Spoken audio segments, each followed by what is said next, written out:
sudah kalian download apa belum? Sudah kalian download apa belum? Sudah. Jadi kalian tinggal menyimak ya. Analisa yang saya sudah record ya. Analisa yang sebelum UTS yang kalian pelajari itu adalah analisa kualitatif. Kualitatif itu di mana kita tidak bisa mengetahui kadar berapa persennya suatu sampel itu. Hanya bisa tahu ada atau tidaknya suatu zat atau suatu sampel. Ada gitu ya, positif kalau ada. Kalau tidak ada, negatif.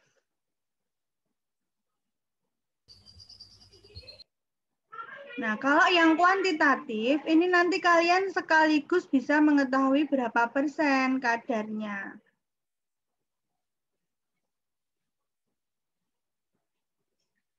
Nah, sekarang kuantitatif yang pertama ini ya. Jadi ada dua analisa kuantitatif yang akan saya jelaskan. Nah, yang saya jelaskan nanti analisa kuantitatif itu ada, kalian bisa tambahkan ya. Jadi yang sebelum UTS itu kualitatif. Nah, analisa kuantitatif itu nanti ada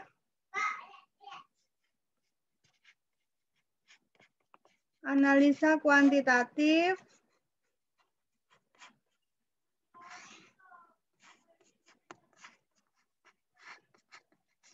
itu nanti ada dua.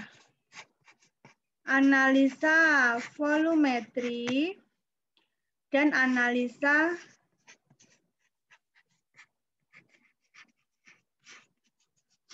gravimetri.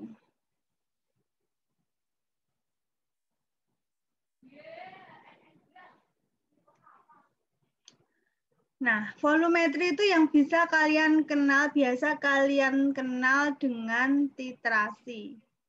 Sudah pernah dengar titrasi ya? Sudah pernah dengar titrasi ya?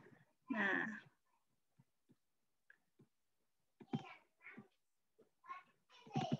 analisa volumetri yang pertama yang akan saya jelaskan atau titrasi itu adalah analisa kuantitatif untuk menentukan banyaknya suatu zat atau konsentrasi dalam volume tertentu. Nah, namanya volumetri itu dengan mengukur volume larutan standar yang dapat bereaksi secara kuantitatif dengan zat yang akan ditentukan. Analisa volumetri ini menentukan kadar berdasarkan pengukuran volume. Disebut juga titrasi. Nah, adapun yang menjadi dasar untuk menentukan kadar suatu sampel itu adalah larutan standarnya. Larutan standarnya itu adalah larutan yang sudah diketahui normalitasnya secara teliti. Di kimia 1 itu kalian kan sudah dikenalkan dengan normalitas ya ini ya. Normalitas itu 11-12 sama molaritas.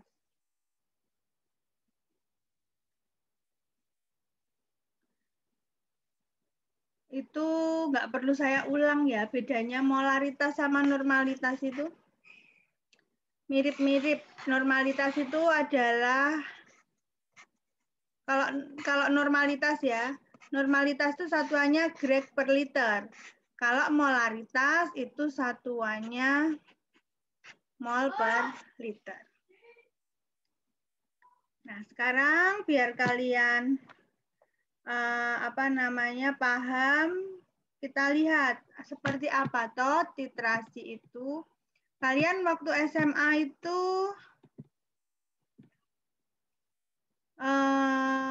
praktek enggak? Praktek di lab enggak? Praktek ya? Praktek apa enggak? Praktek, Bu. Nah, seperti itu gambarnya.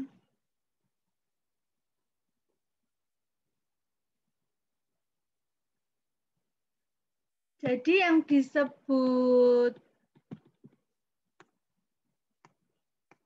larutan standar tadi itu diletakkan dalam alat itu yang saya panah atau di sini, alat ini. Nah, itu namanya apa? Ingat nggak?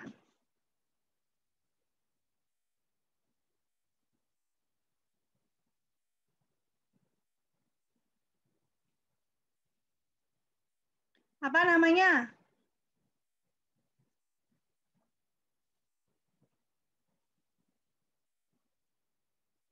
Ayo, nggak ada yang ingat? Ini namanya buret. Jadi tolong kalau saya tanya itu ini loh kan udah ada di situ. Itu namanya buret. Buret itu apa namanya? Pipa ya, pipa yang diameternya itu kira-kira 1 sampai 2 ya senti. Kemudian memanjang ini. Kemudian ada skala pembacaan volumenya.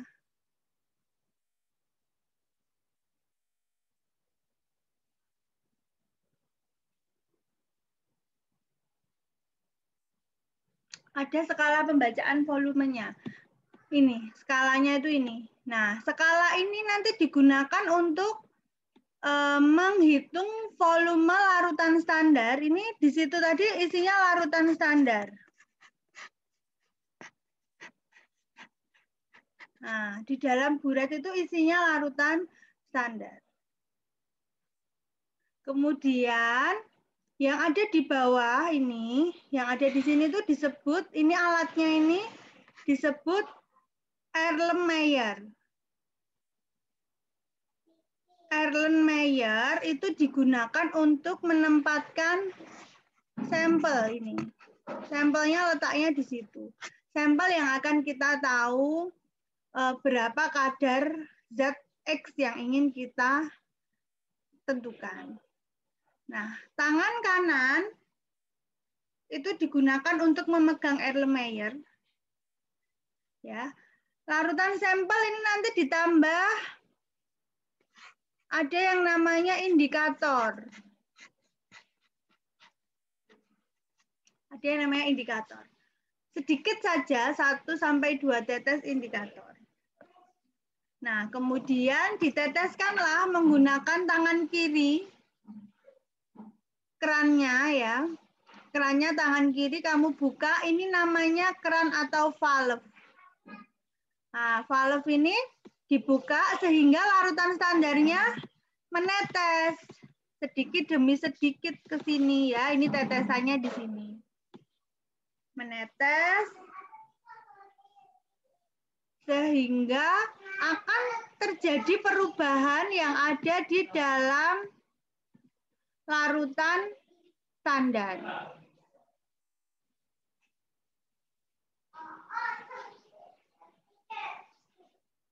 Bentar ya.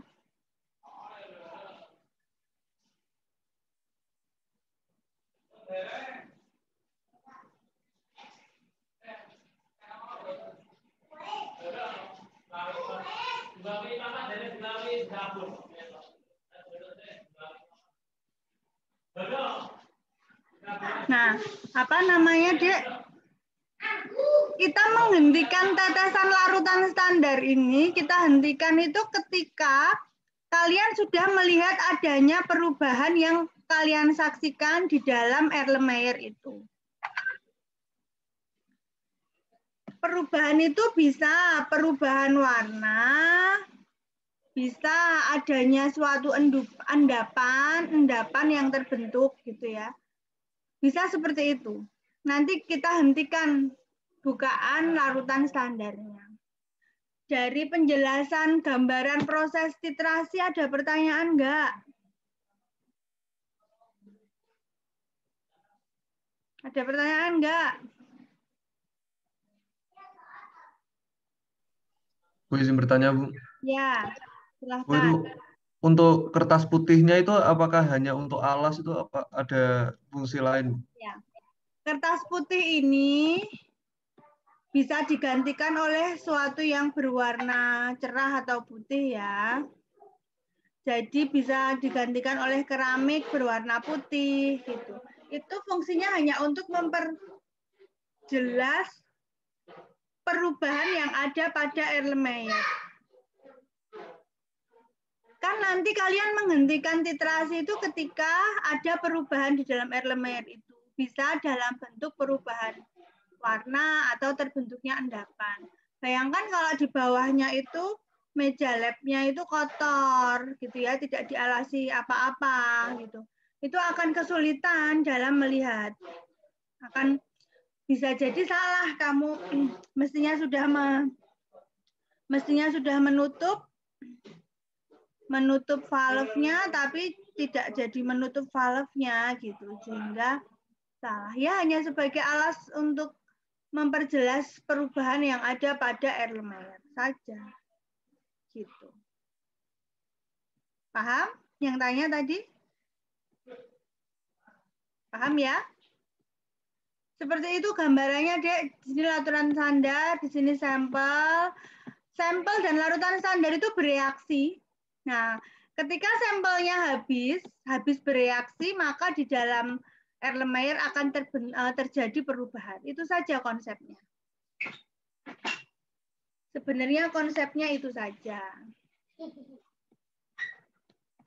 Oke, sekarang ini teorinya bahwa titrasi itu adalah, tadi kan sudah saya berikan gambarannya, adalah penambahan larutan standar ke dalam larutan yang akan ditentukan berapa kadarnya sampai reaksi terjadi sempurna antara larutan standar itu dengan sampel.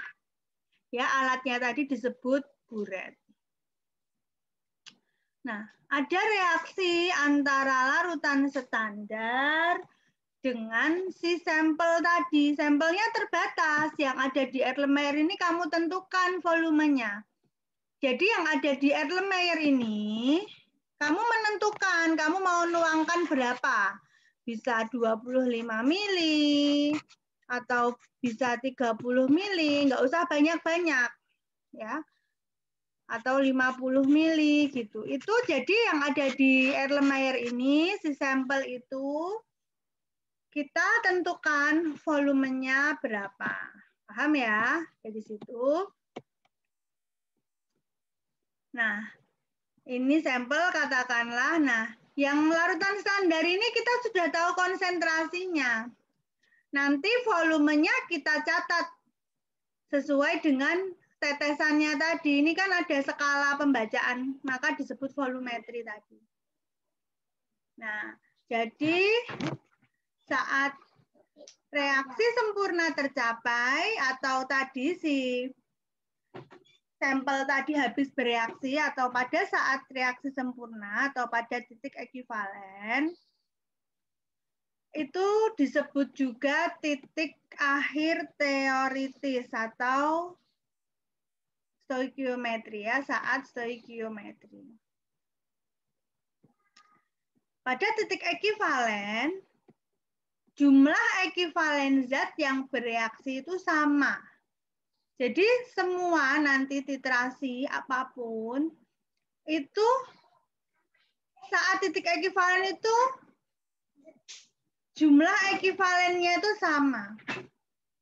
Kemudian saat ekivalen itu terjadi perubahan. Perubahan dalam larutan yang dapat kita saksikan. Tadi saya sudah singgung ya, perubahan itu bisa dalam wujud perubahan warna atau terbentuknya suatu endapan. Nah, cara mengetahui titik ekivalen itu tadi larutan standar itu biasanya ditambah dengan indikator. Tadi saya sudah sampaikan ya, indikator itu hanya setetes, 2 tetes saja. Ya, hanya setetes, 2 tetes saja sengaja ditambahkan.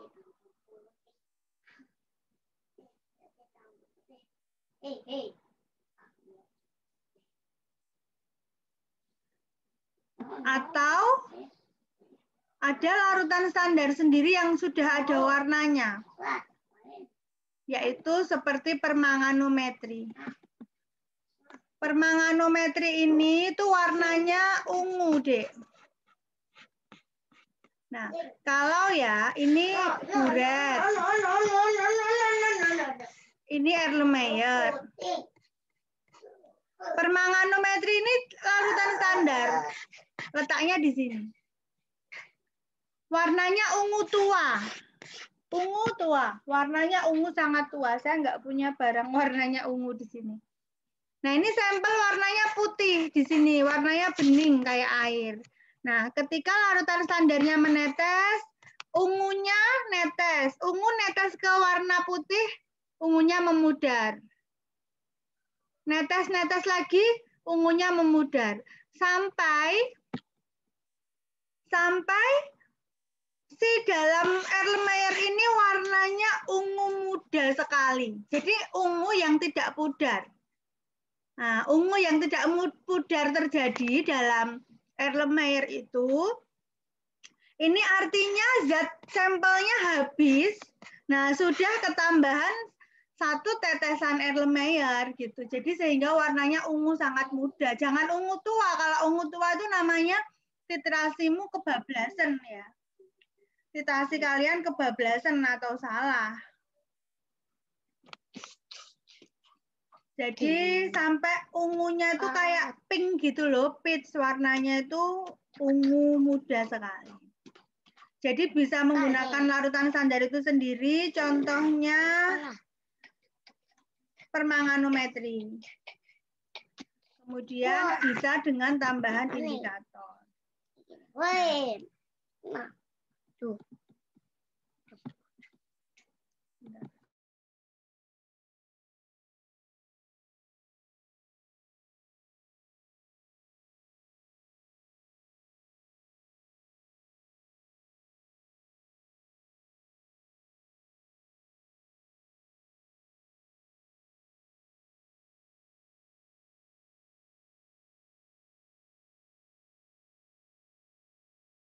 Maaf ya, terganggu oleh anak saya suruh pergi dulu.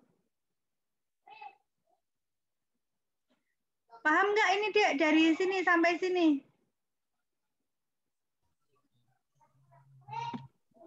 Paham nggak? Jadi intinya ada perubahan. Contohnya larutan permanganometri ini dia nggak perlu indikator karena warnanya sendiri sudah ungu. Kalau yang tidak, maka perlu indikator.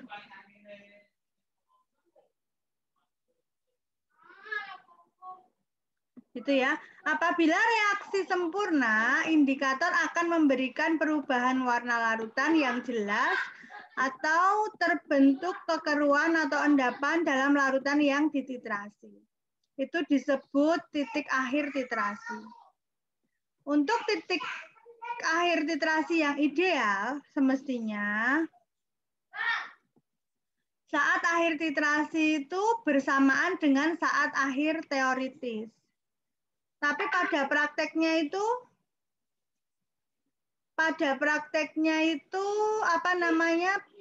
pasti akan kelebihan 1 tetes 2 tetes.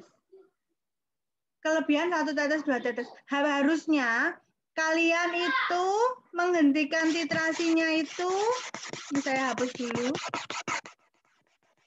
Kan tadi sebenarnya titrasi itu pada intinya adalah reaksi. Reaksi antara larutan standar dengan buret, dengan sampel. Nah, semestinya kalian menghentikan titrasi itu saat si sampel ini habis tepat bereaksi dengan larutan standar yang ada di sini. Tapi ketika habis bereaksi tepat, itu belum terlihat perbedaan yang kamu saksikan. Misalnya tadi ini ungu, ini putih kan? Ini habis, ini tuh belum berubah jadi ungu. Karena belum bisa kalian lihat. Pasti akan kamu lebihkan tetesan itu sehingga warnanya jadi ungu muda. Sehingga pasti akan ada kelebihan. Pasti akan ada kelebihannya. Nah, jadi dalam prakteknya titik akhir yang sesuai dengan teoritisnya itu tidak pernah tercapai tepat. Ya. Tidak bisa karena tadi belum terjadi perubahan. Sehingga selalu ada sedikit perbedaan mengakibatkan terjadinya suatu kesalahan titrasi. Nah, oleh karena itu tadi memilih indikator itu ada macam-macam ya. Mestinya kamu sudah tahu ada indikator methyl orange, indikator phenolphthalein, bromthymol blue gitu ya. Itu indikator itu bekerja sesuai dengan range pH-nya. Nah, maka pemilihan indikator itu dalam proses titrasi sangat penting. Ini ya, pemilihan indikator sangat penting. Agar kesalahan titrasi yang terjadi itu sekecil mungkin. Ada pertanyaan lagi sampai sini? Ya, belum ada. Oke, saya lanjutkan. Nah, syarat reaksi dalam analisa volumetri ini ada 4. Reaksi harus kuantitatif, reaksi harus sederhana dan mudah dituliskan. Ya, reaksi harus ada perubahan ya, pada saat titik ekivalen harus ada perubahan yang cukup jelas. Jika perlu ada indikator yang sesuai sehingga memberikan ketentuan yang jelas saat titik ekivalen tercapai. Nah, pada dasarnya titrasi itu ada 3. Oke. Titrasi itu pada dasarnya ada 3. Ada 3, titrasi apa aja? Ya, ini ada titrasi asam basa, bisa kalian tambahkan ya di slide kalian. Ada titrasi asam basa, ada titrasi pengendapan,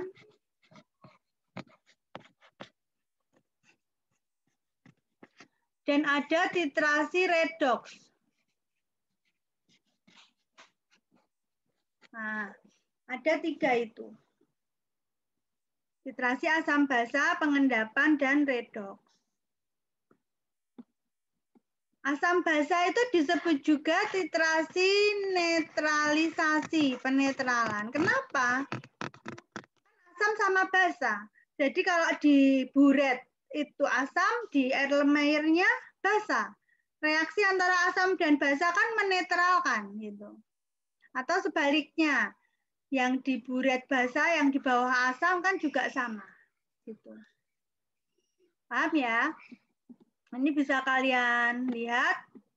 Titrasi netralisasi atau asam basa tadi pada dasarnya adalah reaksi asam basa. Ya. Ada dibagi 2. Tadi kan saya bilang, asid itu asam. Titrasi asid dimetri itu atas asam, yang ada di buretnya asam. Yang ada di buret itu kan larutan standarnya ya. Nah, jadi asid dimetri itu pengasaman. Larutan standarnya asam, berarti sampelnya basa. Alkali sekarang, titrasi alkalimetri. Alkali itu basa. Jadi titrasi yang larutan standarnya basa, jadi di buretnya basa, yang ada di Erlenmeyer asam.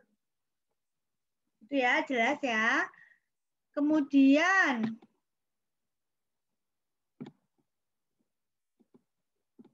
yang kedua tadi titrasi pengendapan. Apa itu titrasi pengendapan? Adalah titrasi yang titik ekivalennya itu ditandai dengan terbentuknya suatu endapan. Siva, ditutup lagi. Ya, titrasi pengendapan. Nah, suatu proses titrasi yang dapat mengakibatkan terbentuknya endapan. Kemudian yang terakhir tadi saya katakan titrasi redoks, itu titrasi yang terjadi itu adalah reaksi redoks. Redoks itu oksidasi dan reduksi. Jadi ada perubahan bilangan oksidasi reduksi. Namun, apapun titrasinya, saya akan menanamkan konsep bahwa tadi, konsep di awal, tolong didengarkan baik-baik ya, bahwa apapun jenis titrasinya itu pada saat titik ekivalen, ya, jadi entah itu titrasi asam basa, titrasi pengendapan, atau titrasi redoks, itu pada saat titik ekivalen itu yang terjadi adalah jumlah ekivalen ZA sama dengan jumlah ekivalen ZB. A dan B itu simbol sampel dan larutan standar. Nah, jumlah ekivalen itu apa? Jumlah ekivalen itu grade-nya itu loh. N1 atau ini kalau Na ya, itu A sama B ya. Na kali Va sama dengan Nb kali Vb. N itu satuannya normalitas, V itu satuannya boleh mililiter, boleh liter. Toh nanti dicoret. Jumlah ekivalen itu grade. Grade itu kan N kali V.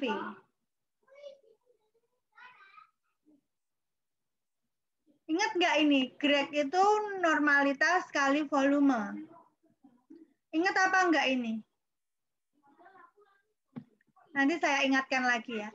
Jadi sebenarnya yang terjadi adalah reaksi antara yang ada di Erlenmeyer dan di Buret. Kita simbolkan A dan B, kita sepakati. Maka pada titik ekivalen itu yang terjadi adalah ini. Grade-nya A, jumlah ekivalen A sama dengan jumlah ekivalen B. Pada saat titik akhir titrasi, itu adalah titik di mana titrasi diakhiri. Nah, titik akhir titrasi tidak selalu berhimpit dengan titik ekivalen, karena tadi pasti kelebihan, tapi nggak boleh kelebihan banget. Kalian harus segera menghentikan bukaan keran ketika sudah melihat perubahan. Nah, sekarang saya mau mengingatkan, normalitas itu apa toh? Kok jumlah ekivalen itu apa toh? Gitu ya. Kita lihat.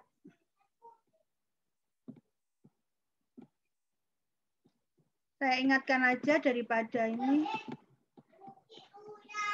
Nah, bahwa molaritas dan normalitas itu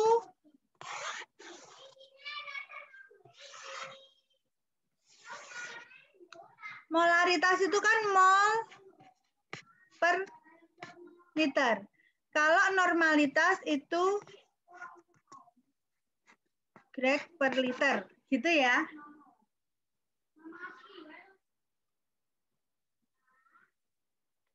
Mol itu apa? Mol itu massa dibagi BM. Kalau grad itu adalah massa dibagi BE. BE itu berat ekivalen, BM itu berat molekul. Nah, sekarang BM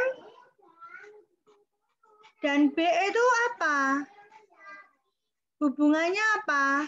BE itu adalah BM dibagi dengan valensi.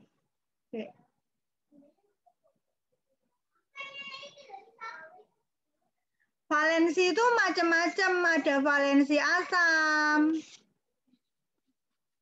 ada valensi basa, ada valensinya garam. Kalau valensi asam, itu valensi asam itu adalah sesuai dengan jumlah H plusnya.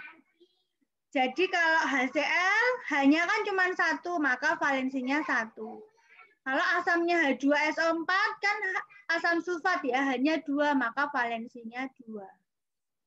Paham ya?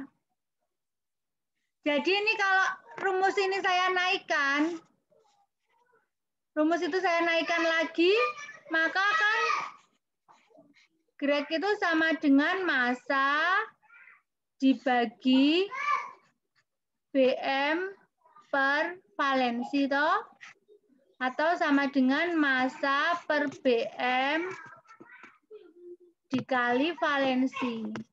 Sehingga Greg itu adalah massa per BM apa? Massa per BM itu apa? Mol. Mol. Nah, Greg itu adalah mol kali valensi.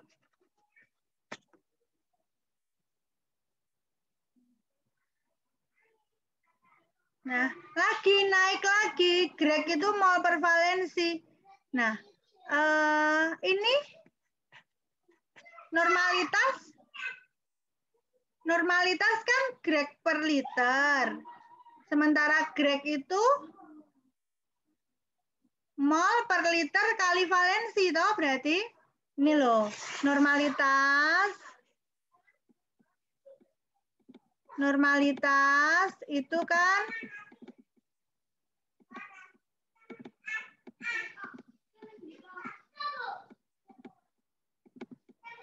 Greg per liter sama dengan Gregnya saya ganti ini tadi, mol kali valensi. Mol kali valensi. Itu kan Greg, ya kan? Per liternya belum saya tulis, per liter. Nah, mol per liter itu apa? Molaritas. Nah, mol per liter itu molaritas. Sehingga normalitas itu adalah molaritas dikali valensi. Paham ya? Jadi, kalau dikatakan HCl 1 molar itu sama dengan HCl 1 normal karena valensi HCl 1. Tapi kalau ada H2SO4 1 molar itu normalitasnya H2SO4 2 normal karena H2SO4 itu valensinya 2. Kenapa saya menanamkan lagi konsep ini, mengulang kembali konsep ini? Karena apa? Karena kan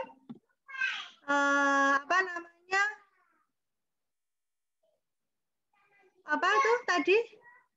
Titrasi atau volumetri itu dasarnya adalah apa tadi? Dasarnya adalah semua titrasi apapun.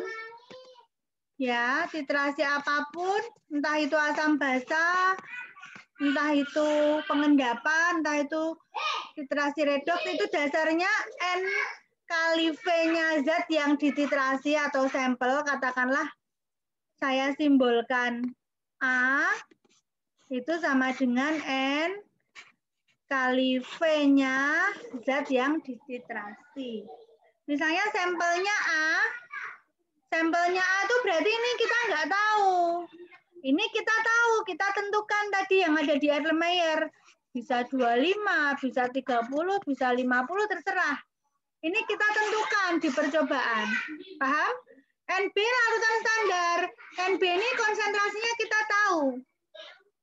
Kan larutan standar adalah larutan yang sudah diketahui konsentrasinya. Nah, VB tahu nggak? Ini kita tahu larutan standar. VB tahu nggak? VB tahu. Taunya dari mana? Dari apa? Dari percobaan. Kan terbaca oleh Buret. Sehingga ini tahu. Itu. Sehingga saya menanamkan lagi normalitas. Saya ingatkan lagi bahwa tadi kesimpulannya ya, tadi oret-oretan, bahwa mol itu sejajar dengan Greg. Ya, sejajar dengan Greg. Kalau mol itu massa per BM, ya. Kalau Greg itu massa per BE. Massa per BE. Kalau dihubungkan tadi dengan catatan yang tadi, Greg itu mol kali valensi. Kalau dihubungkan, normalitas tadi adalah molaritas dikali valensi. Ini hubungannya. Kalau dihubungkan lagi, BE itu apa? BE itu adalah BM dibagi valensi. Ini ya hubungannya dengan penurunan rumus tadi.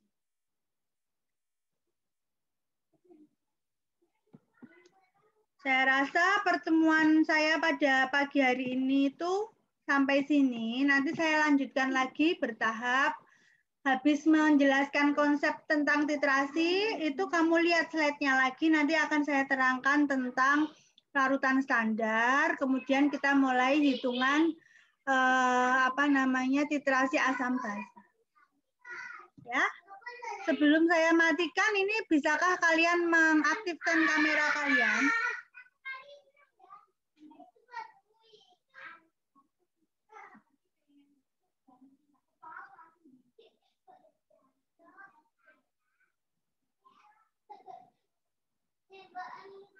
Nah, Naufal, John, Adam, Antopal, ini siapa ini? Handung,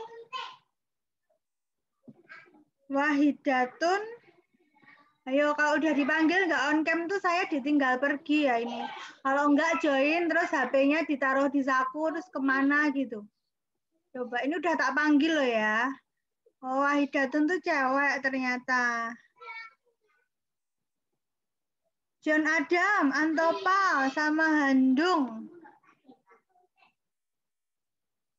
Sekali lagi saya panggil. John Adam, Antopal, Handung. Oke, nggak nyaut berarti artinya nggak kuliah. Oke, saya akhiri ya pertemuan kita pada pagi hari ini. Silakan dilanjutkan belajar. Akan saya bertahap menjelaskannya. Saya akhiri ya. Terima kasih. Wassalamualaikum warahmatullahi wabarakatuh. Waalaikumsalam warahmatullahi wabarakatuh. Terima kasih, Bu. Terima kasih, Bu. Makasih, Bu.